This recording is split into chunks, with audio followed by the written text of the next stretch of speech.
大家好，炒丝瓜不要先放油。今天就和大家分享一个炒丝瓜非常好吃的做法，做出来鲜香入味，营养又解馋。跟着视频来看看是怎么做的吧。首先将丝瓜的头尾切掉，再用削皮刀把丝瓜的外皮削掉。炎热的夏天非常适合多吃一些丝瓜，它里边的水分充足，并且营养丰富，富含丰富的维生素 C、维生素 B 族、膳食纤维等，多吃一些对身体特别有好处。丝瓜去皮之后，给它切成滚刀块，尽量切均匀一些，这样丝瓜烹饪时熟度一致，能均匀吸收调料的味道。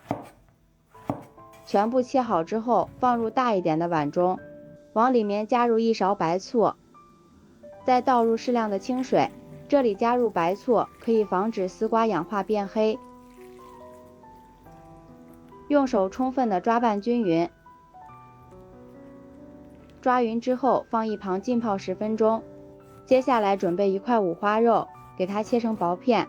这里五花肉有时间的话，可以提前放到冰箱里冷冻1个小时，让肉质变硬，这样切的时候不容易打滑，薄厚度也更容易控制。全部切好之后放入盘中备用。下面准备1块生姜，给它切成薄片。切好之后放入盘中备用。几个小米辣斜刀切成片。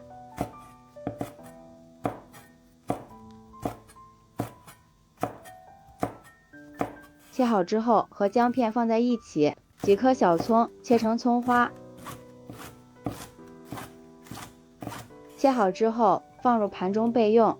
下面调个料汁，碗中加入1勺食盐、1勺生抽、少许白糖提鲜、1勺鸡精、1勺玉米淀粉，再倒入少许的清水，用勺子充分的搅拌均匀，将料汁搅拌化开。搅匀之后先放一旁备用。这个时候我们的丝瓜也浸泡好了，给它控水捞出来，放入蒸笼里，用筷子整理平整，盖上盖子，上气之后蒸3分钟。时间到了，打开盖子看一下，咱们的丝瓜颜色特别的翠绿，给它放入盘中，提前将丝瓜蒸一下，这样丝瓜营养不会流失，口感也会更好。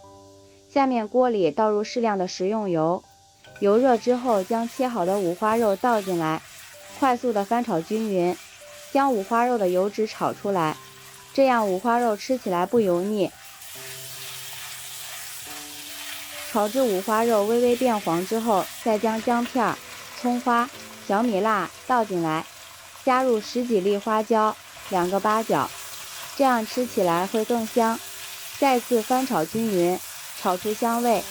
朋友们，视频都看到这里啦，如果觉得我的视频对您有帮助的话，请用您发财的小手给我点个赞吧，感谢大家的支持。美食的诱惑无法阻挡，每一道美食都是生活的馈赠。然后加入少许的老抽上色，继续翻炒均匀。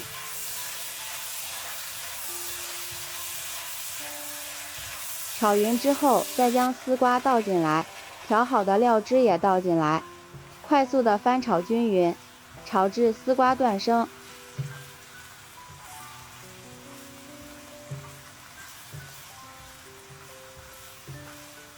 现在就可以出锅了。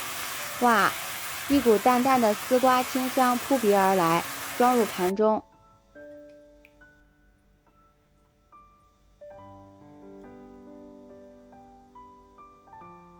这样一道好吃的炒丝瓜就制作完成了。丝瓜颜色翠绿，鲜香又入味儿，里面还加入了五花肉，吃起来真的是特别香。每次这道菜一上桌，家人都抢着要吃，真的是营养又美味。喜欢的朋友就抓紧收藏起来试试吧。喜欢我的视频，记得点赞、关注、留言、转发哦。感谢您的支持，点我头像可以看到更多美食视频。咱们下期视频再见。